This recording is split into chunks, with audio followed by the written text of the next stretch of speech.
আসসালামু আলাইকুম রহমতুল্লাহ বরকাত। ইব্রাহিম দোস্ত, অনেকদিন পর আবার তোর সাথে সাক্ষাৎ, তোর সাথে কথা হচ্ছে। অনেকদিন তুই ব্যস্ত ছিলি, মূলত তোর কারণেই আমরা একটু রেস্টে ছিলাম।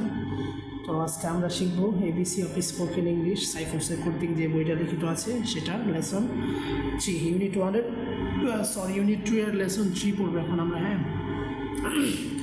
তো আমাদের আলোচনা চলছিল এখন। গত ক্লাসে আলোচনা ছিল বি ভার্ব এর ওয়াজ ওয়ার নিয়ে, অর্থাৎ পাস্ট ফর্ম নিয়ে। তার আগে ছিল প্রেজেন্ট ফর্ম, আর আজকে হবে আমাদের ফিউচার ফর্ম নিয়ে। ওকে, অর্থাৎ একটা কাজ তুই ভবিষ্যতে করবি, এই টাইপের যে বহসটা আছে সেই বহসটা হচ্ছে আমাদের আজকে, আরবিতে যেটাকে মুদারে বলে অথবা মুস্তাকবিল বলে। হ্যাঁ, আরবিতে মুস্তাকবিল ইস্তিকবালের যে বহসটা আছে সেই বহসটাই মূলত আজকে আমরা এখানে পড়ব। আরবির মতো এটা অতটা কঠিন এবং জটিল না, সহজ। এবং এরকম যে বি ভার্বের যে 3টা ফর্ম আছে, যে ফিউচার ফর্ম, এটা সবচেয়ে বেশি সহজ, কারণ এখানে বাড়তি কোনো ঝামেলা নেই। জাস্ট উইল অথবা শেল যে কোনো একটা লাগিয়ে দিলেই তোর কাজ হয়ে যাবে। ওকে, হ্যাঁ, যেমন ধর এই নিম্নলিখিত যে গঠনটা আছে, এই গঠনটার যদি কেউ কোনো কাজ হবে অথবা হবে না, ভবিষ্যতে একটা কাজ করব অথবা করব না, এই টাইপের শব্দের জন্য মূলত উইল এবং শেল ব্যবহার করা হয়। তো এখন যেহেতু আমাদের বি ভার্ব নিয়ে আলোচনা হচ্ছে, হ্যাঁ, সেই হিসেবে যদি বি এর পরে আমরা এখন মূলত বি দিয়েই আমরা এখানে আলোচনাগুলো শিখবো আর কি। তার পরবর্তীতে যখন আমরা আমাদের বাস্তব জীবনে বিভিন্ন শব্দ, বিভিন্ন বাক্যের সম্মুখীন হবো, তখন সেগুলোর আমরা প্র্যাকটিস, এক্সারসাইজ যা কিছু লাগে সব কিছু করবো ইনশাআল্লাহ তাআলা। বরাবরের মতোই অন্যান্য গর্দান যেভাবে আমরা পড়েছি শিখেছি, এরকমভাবে এই গর্দানটাও তুই পড়বি। ওকে, হ্যাঁ, আই উইল বি, আমি হব অথবা আমি থাকবো। তারপরে কি জানি কয়, উই উইল বি, আমরা হব বা থাকবো। You will be, they will be, she will be, he will be, it will be, Mahadi will be. আর কি, এখানে মাহাদি টাহাদি যত জমা থাকুক সবগুলো মিলে উইলি হবে, সবগুলো মিলে ওয়াহিদি হবে। ওয়াহিদ এবং জমাতে এখানে কোনো পার্থক্য নেই, এটা সবচেয়ে বেশি সহজ আর কি। এখানে আমি আসলে দেখানোর মতো তেমন কিছু পাচ্ছি না। এভাবে পড়বি, এভাবে পড়বি, এভাবে পড়বি, এভাবে পড়বি, এভাবে পড়বি, এভাবে পড়বি, অর্থাৎ উপরে নিচ পাশাপাশি। এখানে একটু উচ্চারণের কথা তুই বলেছিলি যে উচ্চারণটা একটু পড়ায় দিতে। ওকে, এগুলো উচ্চারণটা সহজ। এখানে আসই, এটা হচ্ছে কি, আই উইল নট বি, আমি হব না অথবা আমি থাকবো না। আই উইল নট বি অথবা আই শ্যাল নট বি, আমি হব না অথবা আমি থাকবো না। তুই শ্যালেরটা আগে বাদ দে, তুই শ্যালটা মোটামুটি আই এবং উই এর সাথে মোটামুটি পড়িস, আর বাকিদের সাথে শ্যাল পড়ার দরকার নেই।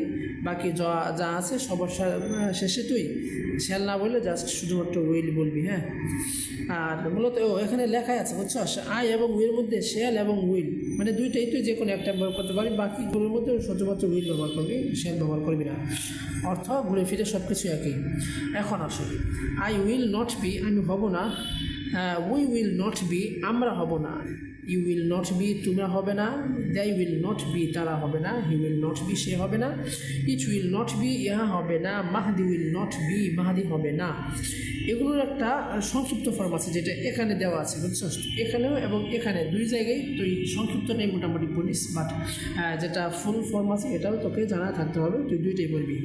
সুতরাং এটাকে তুই যদি সংক্ষিপ্ত করতে চাস তাহলে হবে আই উইল নট বি মানে হচ্ছে I won't be, we won't be, you won't be, they won't be, he won't be, it won't be, Mahadi won't be, Mahadi হবে না, মাহাদি থাকবে না। ঠিক তদ্রূপ ইংরেজিতে মনে কর যে একটা জিনিসকে প্রশ্নবোধক বানানোর জন্য, যেটা আগেই চলে গিয়েছে, প্রশ্নবোধক বানানোর জন্য যে বি ভার্বটা আছে, যে সে বি ভার্ব অথবা তখন যে ভার্বটা থাকবে এটাকে যদি আগে নিয়ে আসস, তারপর তুই সাবজেক্ট অথবা সেই ভার্বের ফাইলটাকে নিয়ে আসস, তাহলে এই মনে কর যে প্রশ্নবোধক বাক্য হয়ে যাবে। সেই হিসেবে হচ্ছে আই উইল বি, আমি হব। আই উইল নট বি, আমি হব না। উইল আই বি, আমি কি হব। ওয়ন্ট আই বি, আমি কি হব না। এখানে তুই উইল আই নট বি এগুলি বলা যাবে, এখানে কঠিন তো হবে, এই জন্য তুই সহজভাবে বলবি ওয়ন্ট আই বি, আমি কি হব না। ওন্ট উই বি আমরা কি হব না, ওন্ট ইউ বি তুমি কি হবে না, ওন্ট দে বি তারা কি হবে না, ওন্ট হি বি সে কি হবে না, ওন্ট ইট বি ইহা কি হবে না, ওন্ট মাহদি বি মাহাদি কি হবে না। এই টাইপের প্র্যাকটিসগুলো করবি, খুব বেশি বেশি প্র্যাকটিস করতে হবে। হ্যাঁ, এখানে তো বি দেওয়া আছে, বি মানে হওয়া কিংবা থাকা, সেই হিসেবে প্রত্যেকটা বাক্যের তর্জমা হবে হব অথবা থাকবো, থাকবো না কিংবা হব না। এই বি এর পরবর্তীতে যখন অন্যান্য যে কোনো ভার্ব হবে সেই ভার্ব অনুযায়ী সেটার অর্থ চেঞ্জ হবে। যেমন এখানে আছে দেখো, I shall be happy, I shall be মানে কি আমি হব হ্যাপি সুখী, সুতরাং আই শ্যাল বি হ্যাপি মানে হচ্ছে আমি হব সুখী, মানে আমি সুখী হব। তারপর তুই অন্যান্য যখন প্র্যাকটিসের মধ্যে যাইবি তখন এই বিয়ের জায়গায় যে কোনো কিছু লাগাইলেই হয়ে যাবে। যেমন আই উইল গো মানে হচ্ছে আমি যাব, আই উইল বি মানে কি আমি থাকবো বা হব, আর গো মানে যেহেতু যাওয়া, তুই যদি কস যে আমি যাব তাহলে আই উইল গো আমি যাব, আমি যাব না আই ওয়ন্ট গো আমি যাব না, অথবা আই উইল নট গো আমি যাব না, উইল আই গো আমি কি যাব, ওয়ন্ট আই গো আমি কি যাব না, এরকমভাবে তুই করতে থাকবি। ওকে, তারপর নিচে কি লিখছে, আই ও উই এর সাথে শেল ব্যবহার করা যায়, শেল ও উইল এর সাথে নট যোগ করে নেগেটিভ করা যায়। এগুলো শর্ট ফর্ম হলো ওয়ন্ট এবং শ্যান্ট, অর্থাৎ won't be I won't be অথবা আই শ্যান্ট বি। শ্যান্ট মেন এটা তেমন ব্যবহার হয় না, তোমরা জানে থাকলে আর কি। তো তারপরে পজিটিভ এর ক্ষেত্রে শর্ট ফর্ম হলো আইল দেইল। হ্যাঁ, এটা এখানে মনে হয় সংক্ষিপ্তটা এখানে নেই, তবে এখানে বলে দিয়েছে আর কি পজিটিভটা কোথায়, এগুলো হচ্ছে পজিটিভ। হ্যাঁ, যেমন ধরে যে আই উইল বি আছে না, আই উইল বি আমি হব, তুই সরাসরি বলতে পারো আইল বি আমি হব, উইল বি আমরা হব, ইউ উইল বি তুমি হবে, এই আর কি। হ্যাঁ, যে দেইল এগুলো উচ্চারণ কি উইল দেইল, তারপরে আইল উচ্চারণটা হচ্ছে কি আবার আইল উইল দেইল। তো এইভাবে আমরা বাকি শর্ট ইত্যাদি তোরা বানাইতে পারবি, কোনো সমস্যা নেই। কিন্তু নেগেটিভের ক্ষেত্রে নেগেটিভ ইন্টারোগেটিভের ক্ষেত্রে ওন্ট শ্যান্ট বি অথবা উইল অথবা শেল আই নট বি ব্যবহার করা যায়, এই আর কি।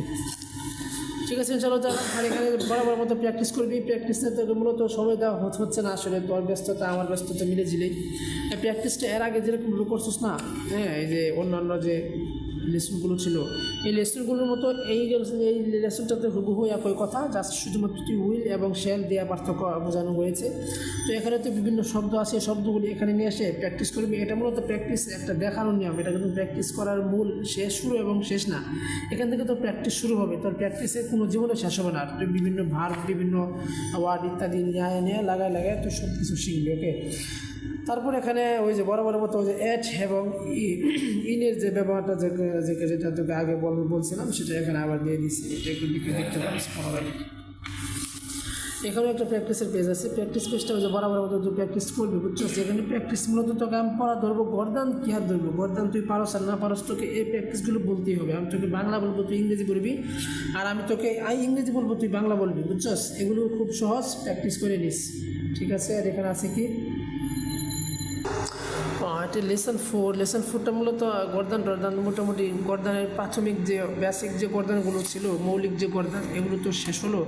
তো শেষ হওয়ার পর এখানে মূলত সাধারণ অভিবাদন, কাউকে সম্ভাষণ, মানে প্রাথমিক যে কথাবার্তা আমাদের মাঝে হয়, যে সৌজন্য সাক্ষাতের যে সৌজন্যমূলক যে কথাবার্তা, এগুলো মূলত এখানে একটু শেখানো হয়েছে। এই নিয়ে আমি আপাতত তোকে মানে শেখার জন্য বলতেছি না, তবে তুই বলতেছি না বলতে মানে এটা তোর মানে তুই নিজে নিজে শিখবি আর কি। হ্যাঁ, মানে কাউকে সাধারণ একটু কথাবার্তা টুকটাক বলার জন্য, এটা ইংরেজি হতে পারে, অন্য তোর পরস্পর ফ্রেন্ড এটসেট্রা যে কোনো কেউ হতে পারে, এগুলো মানে সাধারণ। তুই কাউকে দেখলে প্রথমে বলতে পারি এখানে হ্যালো এবং হেই দিয়ে বলছে যদিও, বাট আমরা তো কথা বলবো সালাম, আসসালামু আলাইকুম রহমতুল্লাহ, hello Hasib, how are you.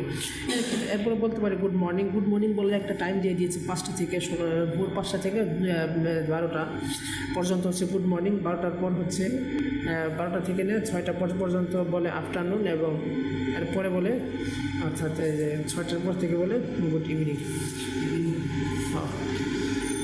হ্যাঁ, এটা মূলত বলছে আর কি। এগুলো তো আমরা বলি না, আমরা গুড মুড বলার কোনো দরকার নেই, আমরা জাস্ট সালাম দিয়ে আমাদের পরবর্তী কথা শুরু করে দিতে পারি। এখানে nice to meet you, see you, please to meet, আমি জাস্ট একটু উচ্চারণগুলি বলি, বাকিগুলো তুই বুঝবি, বুঝছস?